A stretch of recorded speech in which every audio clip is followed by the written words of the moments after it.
Olá, boa tarde, tudo bom? Tô aqui hoje para transmitir uma mensagem, né, que Deus falou muito ao meu coração nesse dia, pro coração de vocês, né, de você que tá ouvindo hoje. A palavra que Jesus falou comigo nesse dia tá em Salmos 32. Existem muitas formas de Deus estar falando com a gente nesse tempo. Uma delas é em sonhos, né? E ele me revelou uma palavra em sonhos. E uma palavra que evidenciou muito nesse sonho foi a palavra reticências. É meio incomum, né, pensar sobre reticências, uma pontuação, mas eu sei que além de elas serem esses três pontinhos que vão dentro de uma frase, né, que a gente pode estar usando no meio, no início ou no fim, a palavra reticências ela tem uma origem do latim, que o seu significado é implícito, ou seja, está contido numa posição sem uma manifestação direta do que realmente é, né, a coisa ou a situação, ou a mensagem colocada. Eu acredito muito que em busca de respostas por esses momentos que nós estamos vivendo, pandêmico, né, nessa questão mundial, eu acredito que estamos vivendo num tempo reticente, sim, pois não é simplesmente uma pausa que nós estamos vivendo, né? A quarentena, a restrição, a falta do convívio social, a mudança dos nossos planos, das nossas rotinas, não é só uma pausa, mas eu acredito que isso vai ser algo que vai continuar, né? A gente vai ter essa reticência e daqui a pouco vai continuar.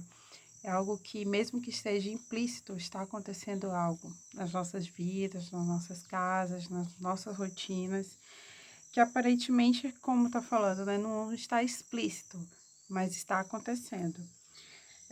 Mas para a gente que tem a vida com o Senhor Jesus, né, nós que temos o Senhor como nosso Salvador, essa mensagem, por mais que ela esteja aparentemente implícita, né, a gente não consiga ver, nós sabemos que ela é fiel e verdadeira, né? Porque toda a nossa vida está contida nas promessas que Deus tem para nós, dentro da sua palavra. E essa promessa ela é fiel e ela é libertadora para todos nós.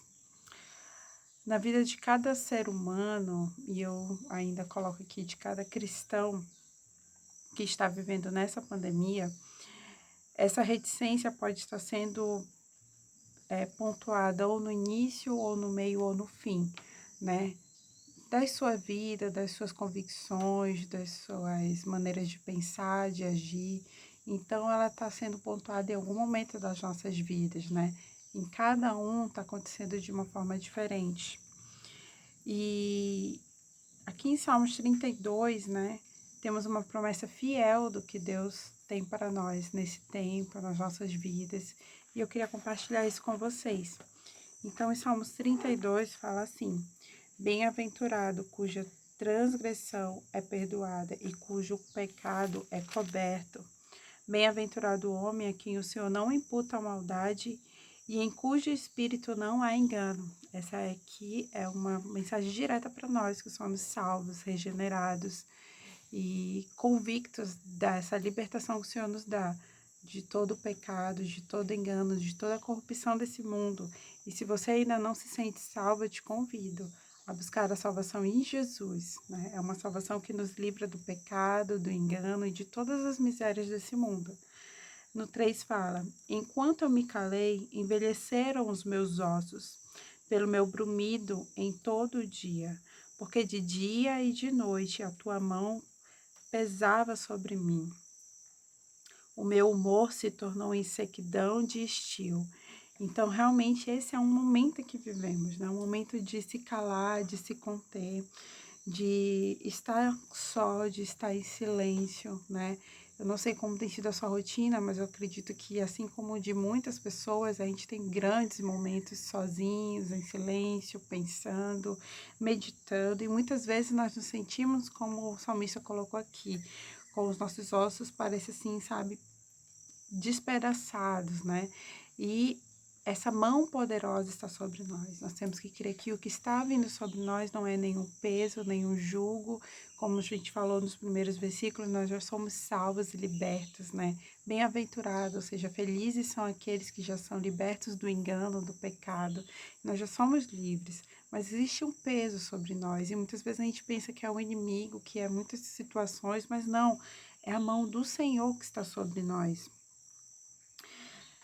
Nos momentos em que vivemos em silêncio, a nossa segurança, mais do que tudo, está em Jesus, né? Está no Senhor, nos versículos 3 e 4, é o que ele está falando, essa mão, aquilo que parece que está meio seco dentro de nós, mas na verdade é a mão do Senhor sobre nós.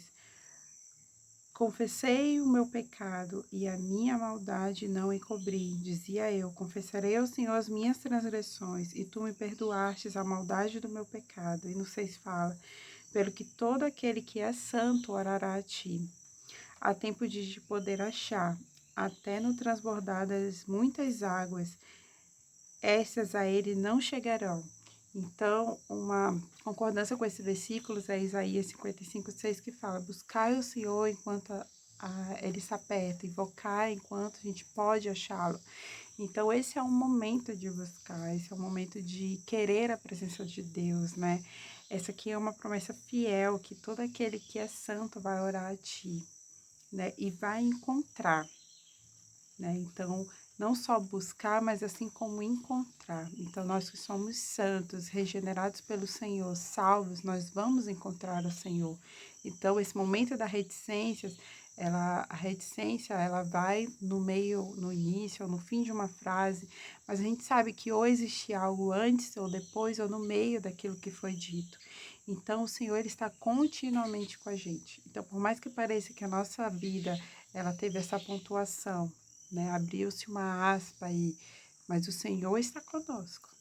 E se nós buscarmos e invocá-lo, nós vamos encontrá-lo. E no 7 fala assim, tu és o lugar em que me escondo, tu me preservas da angústia e tu me cinges de alegres cantos de livramento. Instruir-te-ei e ensinar-te-ei o caminho que deves seguir. Guiar-te-ei com os meus olhos. Essa é a promessa do Senhor. Amém?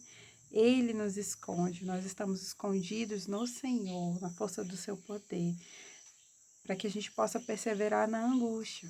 Então, são tempos angustiantes, são tempos que deixam a gente ansiosos, deprimidos, mas nós temos que confiar que Deus vai jogar sobre nós esses alegres cantos de livramento, né? Onde nós podemos exultar e nos alegrar com cada salvação que Ele tem concedido. Ele vai nos instruir, é Ele quem vai nos ensinar, como Ele diz no 8.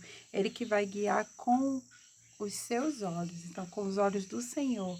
São esses olhos que nós temos que ter nesses tempos.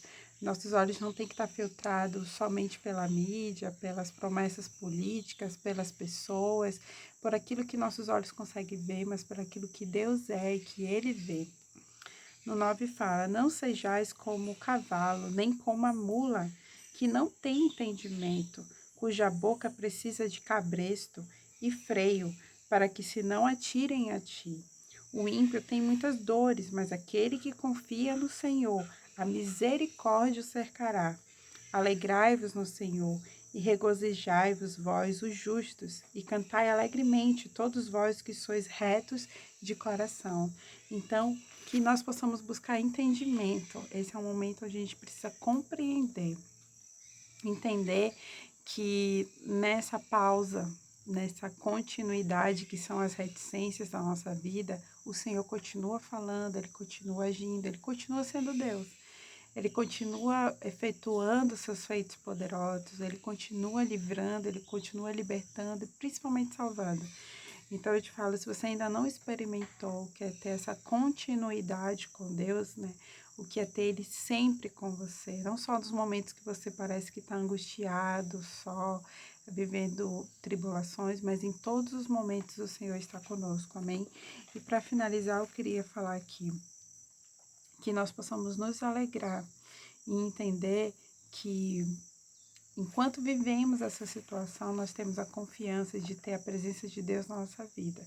Então, que essa mensagem possa ter te abençoado, que possamos entender que as reticências do cristão, na verdade, são momentos onde nós buscamos reflexão em Deus, naquilo que Ele é e tudo que Ele pode fazer. Amém? Um abraço e fica com Deus.